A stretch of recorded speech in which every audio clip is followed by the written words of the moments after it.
करता है तो आपका वोट भारत भाजपा को जाना चाहिए। अगर चौमो विधानसभा क्षेत्र से लोकप्रिय प्रत्याशी श्री रामलाल शर्मा जी,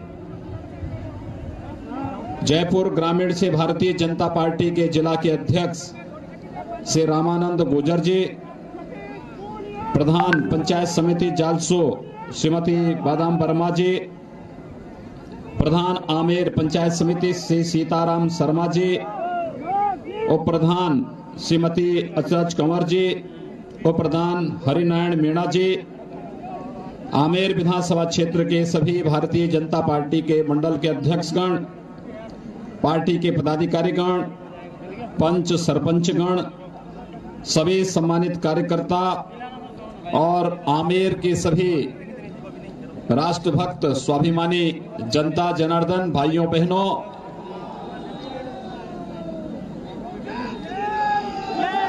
आज मध्य प्रदेश और मिजोरम में मतदान हो रहा है। इससे पहले 20 नवंबर को छत्तीसगढ़ का विधानसभा का चुनाव संपन्न हुआ है। मित्रों, आज मध्य प्रदेश और मिजोरम में जनता का जोरदार रुझान मतदान में भारतीय जनता पार्टी के पक्ष में देखने को मिल रहा है। 12 और 20 नवंबर को छत्तीसगढ़ विधानसभा का चुनाव संपन्न हो चुका है, लेकिन हर चुनाव विश्लेषक कहता है कि छत्तीसगढ़ और मध्य प्रदेश में चौथी बार भारतीय जनता पार्टी लगातार सरकार बनाएगी। मिजोरम कांग्रेस की सरकार है, लेकिन जब 11 दिसंबर को परिणाम आएंगे तो मिजोरम में भी भारतीय जनता पार्टी की ही सरकार बनेगी।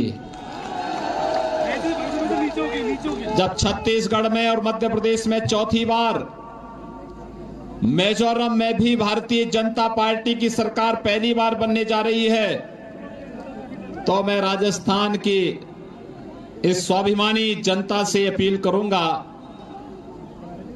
कि राजस्थान के सम्मान को आगे बढ़ाने वाली, राजस्थान को विकास की प्रक्रिया के साथ जोड़ने वाली श्रीमती वसुंधरा राजे जी के नेतृत्व में भारतीय जनता पार्टी की सरकार लगातार दूसरी बार भी राजस्थान में बननी चाहिए।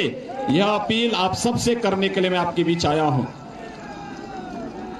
मित्रों, पूरे देश के अंदर राजस्थान विधानसभा चुनाव पर निगाहें लगी हैं जनता की, और ये निगाहें इसलिए भी हैं, लोग जानना चाहते हैं कि आखिर ये चुनाव किन मुद्दों पर हो रहा है, आखिर इस चुनाव का उद्देश्य क्या है। आप सब जानते हैं कि राजस्थान हो या देश, कांग्रेस ने सर्वाधिक समय तक इस देश के अंदर शासन किया। लगभग 55 वर्षों तक देश में कांग्रेस का शासन था, और राजस्थान में सर्वाधिक दिनों तक कांग्रेस पार्टी ने शासन किया।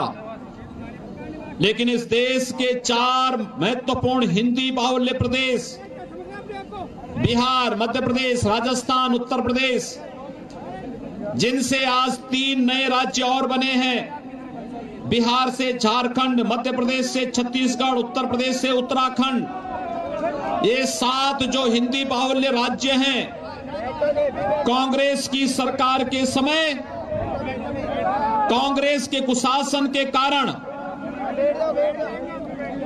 ये राज्य बीमारू राज्य हो गए थे। यहां न सड़क थी, न बिजली थी, न पानी थी, न स्कूली शिक्षा की व्यवस्था थी, न यहां पर स्वास्थ्य की उत्तम व्यवस्था थी, न किसानों का उपज का दाम किसानों को मिल पाता था, न नौजवानों के लिए रोजगार की व्यवस्था थी। कांग्रेस ने दंगे दिए, कांग्रेस ने देश को आतंकवाद दिया, कांग्रेस ने देश को नक्सलवाद दिया, और कांग्रेस ने इस देश में भ्रष्टाचार को जन्म दिया। कांग्रेस अराजकता की जननी है। और अगर मैं कह सकूं तो कांग्रेस की नाजायज उपज के रूप में ये आतंकवाद, नक्सलवाद और ये भ्रष्टाचार है। तो जो हमारे विकास में बाधक हो, जो सुशासन में बाधक हो, जो राष्ट्रवाद के मार्ग में बाधक हो, उस कांग्रेस को वोट देने की बात तो दूर से भी अगर आप हाथ से छूने का कुत्सित प्रयास करेंगे तो अपने आप में महापाप का कारण बनने जा रहा है। और इसलिए इस पाप से हम मुक्त रह सकें, इस दृष्टि से आप सबसे अपील करने के लिए आज मैं आपके बीच आया हूं, आपसे कहने के लिए।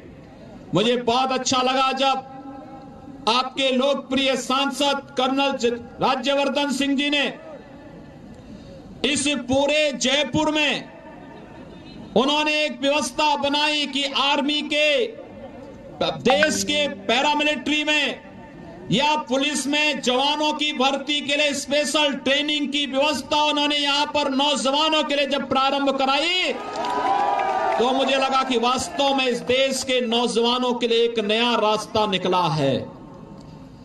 ये ट्रेनिंग के कार्यक्रम कांग्रेस भी कर सकती थी।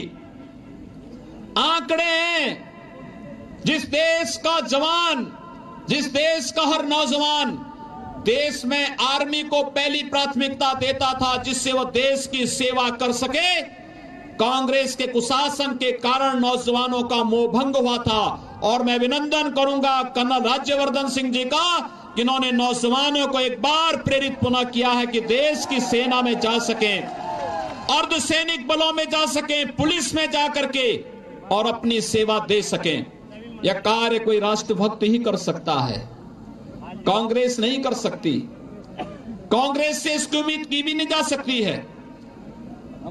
इस देश के अंदर कांग्रेस ने 55 वर्षों तक शासन किया। मैं पूछना चाहता हूं राहुल गांधी से कि शासन कांग्रेस का था, राहुल गांधी के पूर्वजों का था, राहुल गांधी की विरासत का था। और मैं राहुल गांधी से यह प्रश्न कहना चाहता हूं कि अगर शासन था तो किसानों ने सर्वाधिक आत्महत्या की थी, कांग्रेस की सरकारें क्या कर रही थी? गरीबों को रसोई गैस का कनेक्शन नहीं मिलता था, गरीबों को आवास नहीं मिलता था, गरीबों के घर में शौचालय नहीं बनते थे, विद्युत के निःशुल्क कनेक्शन नहीं मिलते थे, स्कूली शिक्षा की उचित व्यवस्था नहीं कर पाई थी कांग्रेस। और कांग्रेस के द्वारा स्वास्थ्य की उत्तम व्यवस्था भी नहीं कर पाई थी कांग्रेस, क्योंकि कांग्रेस के डीएनए में विकास है ही नहीं। कांग्रेस विकास करना जानती ही नहीं है। कांग्रेस का विकास से दूर दूर का कोई संबंध ही नहीं। कांग्रेस को न देश के सम्मान का, न देश के स्वाभिमान का कभी कोई फिक्र नहीं रहा। और यही कारण रहा कांग्रेस विभाजन की राजनीति करती रही। मित्रों, मैं जब बार बार इस बात को देखता हूं, अंतर लोग कहते हैं क्या आया है, और मैं यही बोलता हूं यही अंतर आया है कि भारतीय जनता पार्टी की सरकार है। आप देख रहे होंगे कोई दिन ऐसा नहीं जिस दिन 4, 6, 10 नए आतंकवादी कश्मीर के अंदर मार न गिराए जा रहे हों। यह है भारतीय जनता पार्टी का शासन। और कांग्रेस इन आतंकवादियों को बिरयानी खिलाने का काम करती थी, इनके साथ नातेदारी और रिश्तेदारी जोड़ने का कार्य करती थी। उनको इन आतंकवादियों में भी वोट बैंक दिखाई देता था। आतंकवादियों के लिए ये लोग सम्मान समारोह आयोजित करते थे, लेकिन हमने आतंकवादियों के लिए सम्मान समारोह नहीं, हमने कहा आतंकवाद की जगह तो केवल मौत होनी चाहिए। और इनको मौत बांटने का कार्य अगर कोई कर सकता है तो देशद्रोही तत्वों को केवल भारतीय जनता पार्टी कर सकती है। और इसीलिए आज मैं आपसे कहने के लिए आया हूं, मित्रों, जब हम लोग किसी गरीब को आवास देते हैं, किसी गरीब को भारतीय जनता पार्टी शौचालय देती है, किसी गरीब महिला को रसोई गैस का कनेक्शन देती है, और जब भारतीय जनता पार्टी किसी गरीब के घर में विद्युत का निःशुल्क कनेक्शन देती है, यह कार्य हमारे लिए राम राज्य की स्थापना का कार्य है। यह कार्य हमारे लिए राम राज्य की आधारशिला को सुदृढ़ करने का कार्य है। क्योंकि राम राज्य में कोई भेदभाव किसी के साथ नहीं होता है। हमने भेद नहीं किया, जाति के आधार पर, मत के आधार पर, मजहब के आधार पर, क्षेत्र के आधार पर, भाषा के आधार पर कोई भेदभाव देश के अंदर नहीं किया, न करने दिया। हमने तो सबका साथ और सबके विकास की बात कही। लेकिन कांग्रेस के लोग क्या कहते थे? याद करिए डॉक्टर मनमोहन सिंह जी का। डॉक्टर मनमोहन सिंह जी ने एक बार प्रधानमंत्री रहते हुए उन्होंने कह दिया था कि देश के संसाधनों पर पहला अधिकार मुसलमानों का है। मित्रों, अगर संसाधनों पर मुसलमानों का अधिकार है तो इस देश का हिंदू कहां जाएगा? कांग्रेस के नेताओं से थोड़ा पूछिए इस बात को। आज मध्य प्रदेश में चुनाव चल रहे हैं और चुनाव में कांग्रेस के वहां के अध्यक्ष ने एक बयान दिया। उन्होंने कहा, कांग्रेस के नेता कहते हैं मध्य प्रदेश में कि हमें अनुसूचित जाति जनजाति का वोट नहीं चाहिए, हमें तो केवल मुसलमानों का वोट चाहिए। मुझे बड़ा ताज्जुब हो रहा था। मैंने कांग्रेस के नेताओं से कहा कि भैया तुम लोगों को अली मुबारक हो, हमारे लिए बजरंग बली हमारे साथ में है। और मैं फिर आपसे कहूंगा इस बात को लेकर के कि मित्रों, ये जो कांग्रेस जातिवाद की राजनीति कर रही है, ये जातिवाद की राजनीति इस देश की अपूर्णीय क्षति करेगी। और इसीलिए मैं कहना चाहता हूं, आज इस देश के पास, भारतीय जनता पार्टी के पास, देश और दुनिया का सबसे यशस्वी और तेजस्वी नेतृत्व श्री नरेंद्र मोदी जी के रूप में है। मोदी जी के नेतृत्व में किसी को कोई संदेह नहीं, पूरा देश भी उन्हें सम्मान देता और पूरी दुनिया उन्हें सम्मान देती है। लेकिन मैं पूछना चाहता हूं कांग्रेस से कि कांग्रेस का नेतृत्व कौन? और राहुल गांधी पे तो कांग्रेस के नेता भी विश्वास नहीं करते। आज तो कांग्रेस के नेता इस बात को कहते हैं, मैं तो यहां पर श्री सतीश पूनिया से कहूंगा कि अगर कहीं से कोई बात हो तो कांग्रेस के प्रत्याशी को कहना कि वह अपने राष्ट्रीय अध्यक्ष को बुला लें, सतीश पूनिया की जीत पक्की हो जाएगी। ये तय है। और इसीलिए मैं कहूंगा कि आज तो कांग्रेस के नेता भी इस बात को कहते हैं कि राहुल गांधी के नेतृत्व में कांग्रेस कोई चुनाव नहीं जीत सकती। आज सुबह सुबह में जब जयपुर एयरपोर्ट पे था, मैं एक अखबार पढ़ रहा था। अखबार में एक छात्र ने, वह 17 बार इंजीनियरिंग की परीक्षा में फेल हुआ है, तो कल कोर्ट में गया था वो, और कोर्ट में जाकर के उसने गुहार की कि मुझे एक बार और अवसर दो। तो कोर्ट ने कहा कि भैया देश पर भी कुछ रहम करो, 17 बार फेल हो चुके हो। और मुझे लगता है कि राहुल गांधी को भी देश पर रहम करनी चाहिए। अब तो राहुल गांधी के नेतृत्व में कांग्रेस 17 राज्यों का चुनाव हार चुकी है।